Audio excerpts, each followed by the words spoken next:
Ya, assalamualaikum warahmatullahi wabarakatuh. Alhamdulillah kita ketemu lagi ya dalam mata kuliah audit kontrol TI pertemuan 14. Ya, semoga bisa ketemu lagi dalam pertemuan berikutnya dalam keadaan sehat ya. Amin. Ya, sebelum kita mulai seperti biasa ya, kita ucapkan dulu selamat pagi. Ya, semangat ya, jangan pantang menyerah. Ya, hari ini yang kita akan bahas adalah mengenai COVID.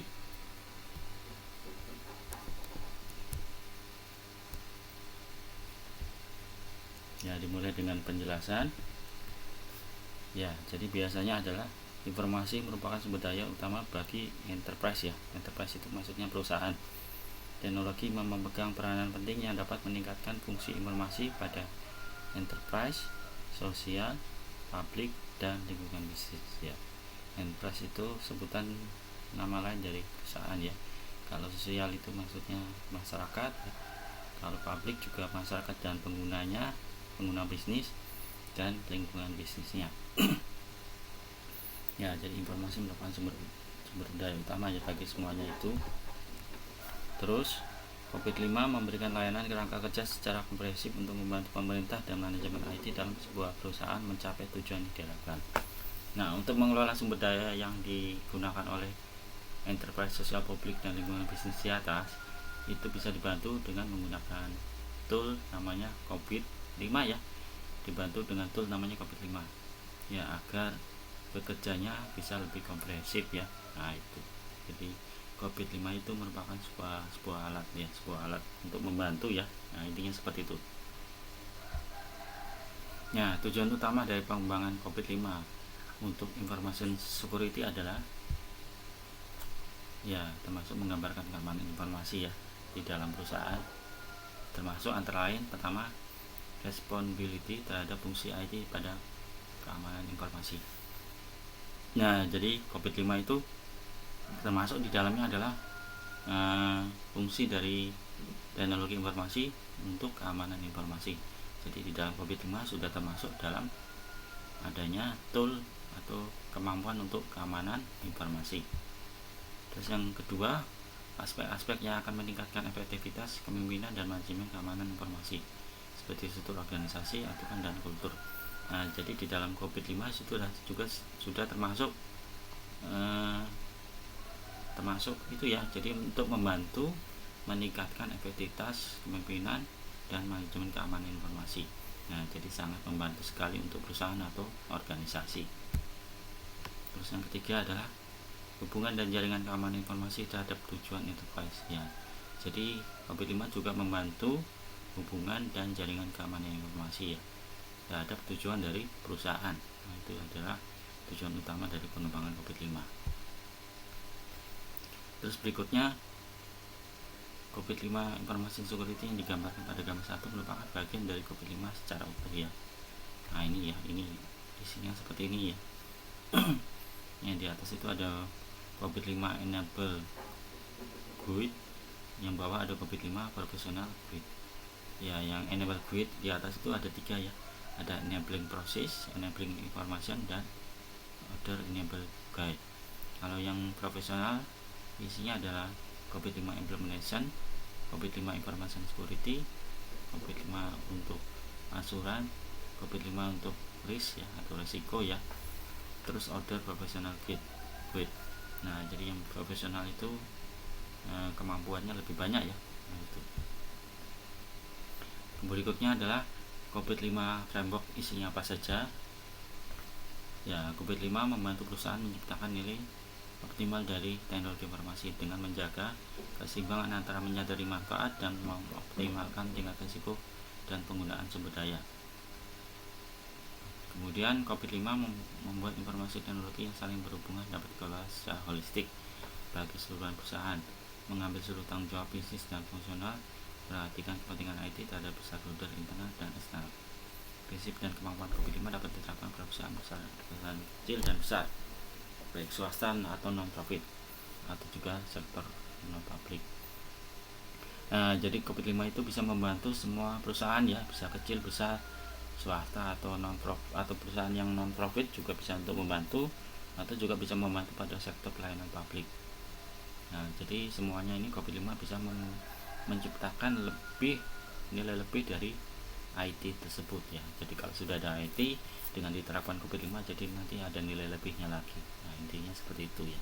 Jadi sangat membantu sekali. Nah, ini adalah COVID-5 enable ya.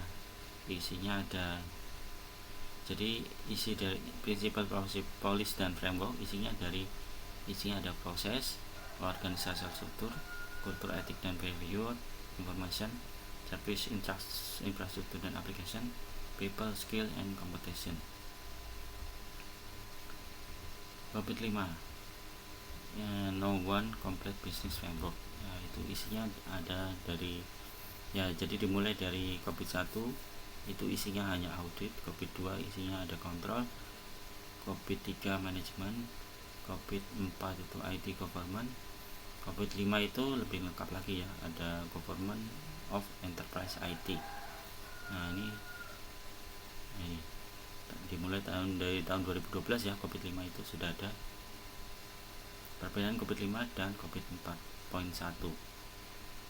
COVID 4.1 dan COVID 5 mempunyai beberapa perbedaan, terutama dalam pembagian domain dan aktivitas proses kerjanya. Pada kerangka kerja, COVID 5 terdapat pemisahan tegas antara tata kelola dengan manajemen. Dengan ada pemisahan ini, maka akan memudahkan bagi industri yang ingin lebih jelas memisahkan antara kelola dengan proses operasional rutin. Nah, jadi kadang-kadang di perusahaan itu untuk tata kelola perusahaan dan manajemen, kegiatannya, administrasinya itu ada yang tercampur ya, yang menyebabkan kerjaannya agak berantakan ya, agak terhambat. Nah, diharapkan dengan adanya COVID-5 itu nanti tercipta pemisahan tegas ya antara tata kelola dan dengan manajemen. Jadi nanti diharapkan kerjaannya lebih bagus dan terarah. Nah, itu ya, dan tepat waktu outputnya. Intinya seperti itu.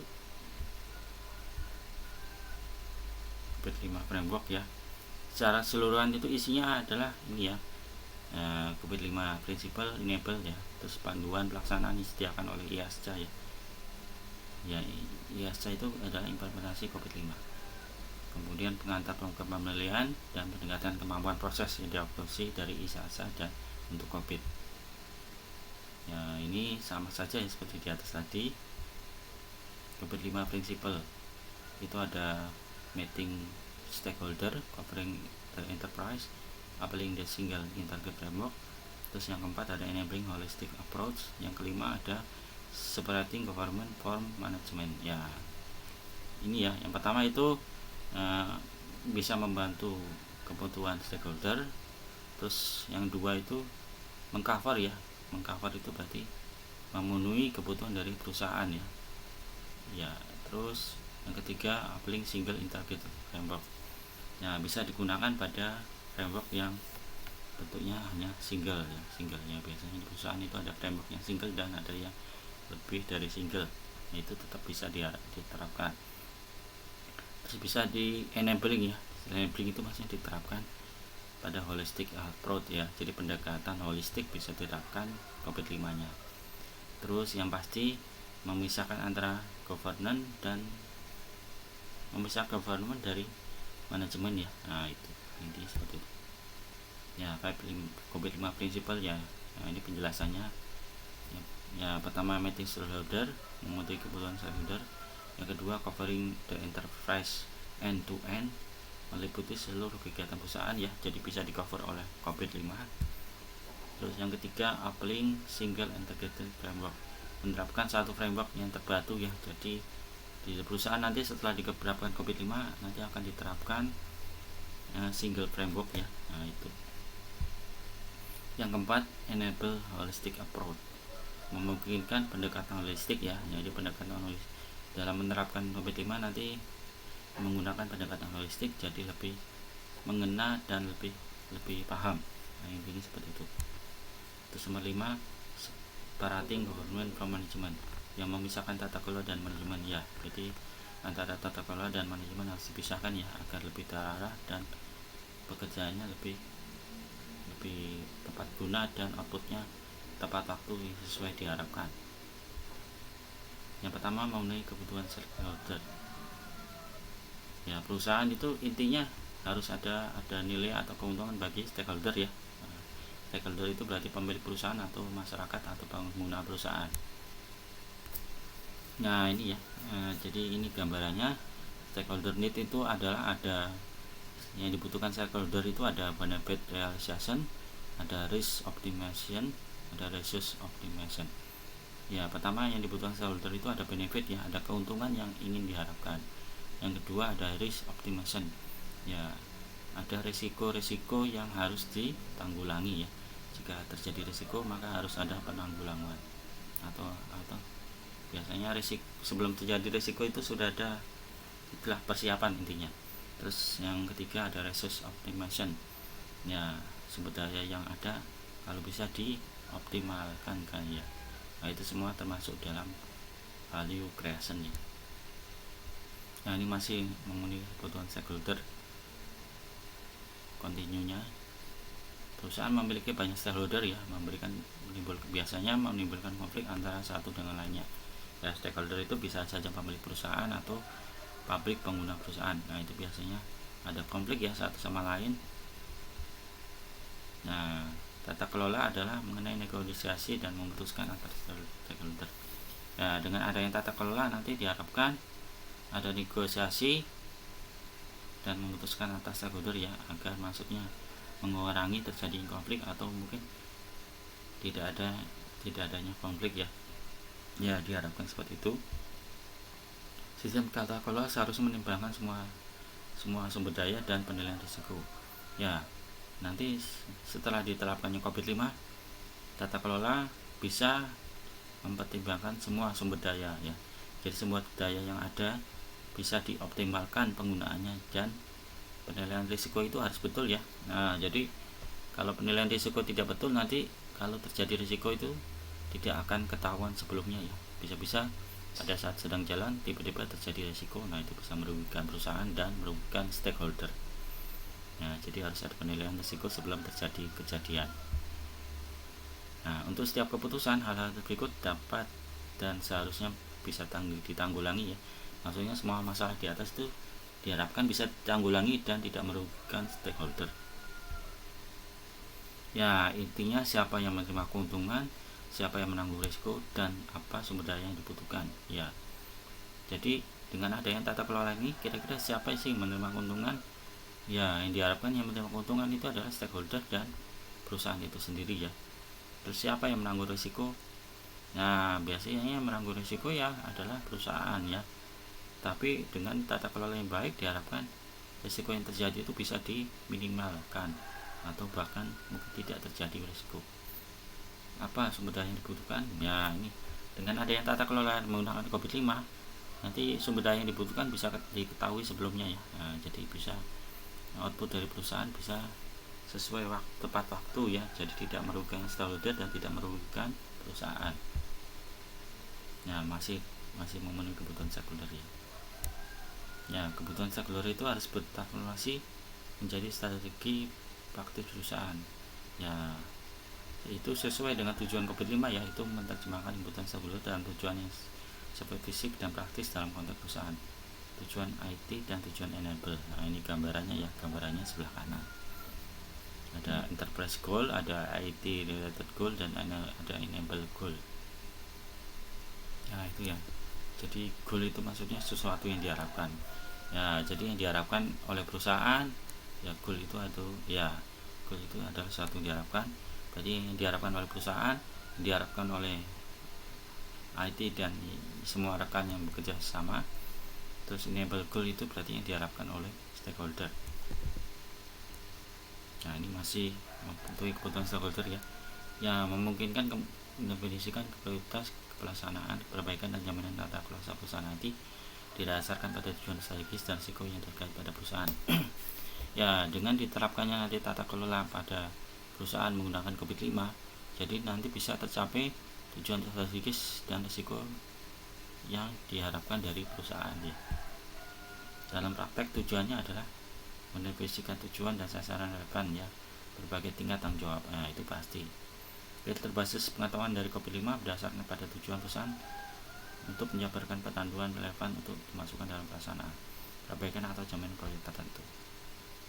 Dengan jelas mengidentifikasi komunikasi pengenal penting enabler mencapai tujuan perusahaan. Terus yang kedua adalah covering the enterprise end to end.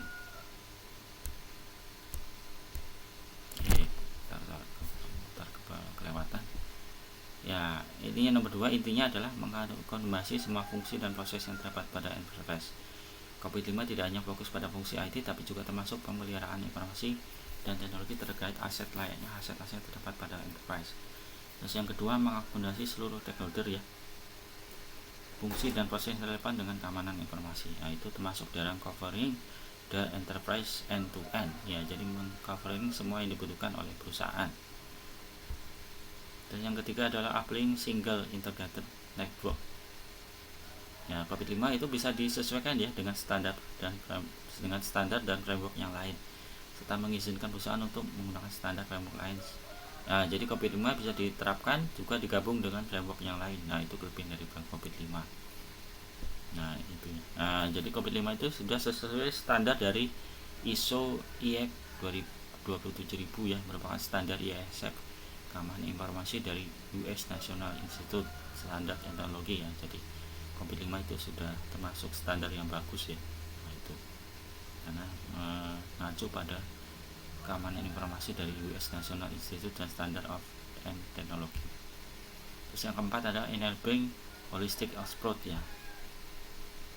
Ya, jadi ini pendekatan holistik ya. Ya, intinya pemerintahan perusahaan IT yang efektif membutuhkan pendekatan holistik dan menyeluruh. Nah, itu COVID-5 bisa itu yang akomodasi itu semua ya. Nah, ini di bawah ini akan didefinisikan 7 kategori enabler yang dapat dilihat pada gambar berikut. Nah, ini ya.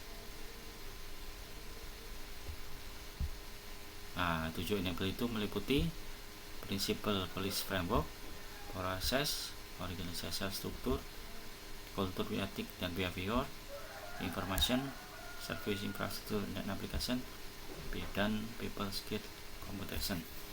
Nah, ini 7 enabler-nya bagus sekali ya, ada 7, semuanya bisa diakomodasi ya, ya lengkap sekali ya, termasuk juga ada kebudayaan, etik dan behavior ya pada nomor 4. Nah, itu jadi pada COVID-5 itu lengkap sekali ya, jadi semua bisa diakomodasi. Terus yang nomor 5 separating government dan environment management ya. Ya, jadi COVID-5 itu bisa membedakan pemerintahan dan manajemen ya, karena harus dipisahkan agar semuanya bisa berjalan dengan optimal. Nah, terus melihat perbedaan itu berdasarkan sudut pandang berikut. Ya, mungkin penjelasannya sudah selesai ya. Oh ya, nanti untuk tugas nanti silahkan Anda cari ya. Ya, untuk tugas silahkan Anda cari itu ya, contoh video penerapan, Anda cari contoh video penerapan COVID-5 ya. Nah, ini dikumpulkan lewat email ya,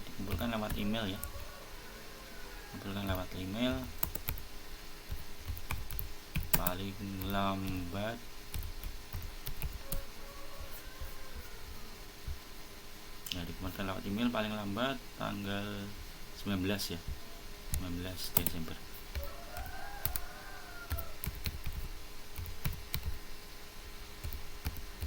Nah, jadi nanti silahkan Anda cari contoh video penerapan COVID-5 ya. Ya, bisa lihat cari di YouTube ya.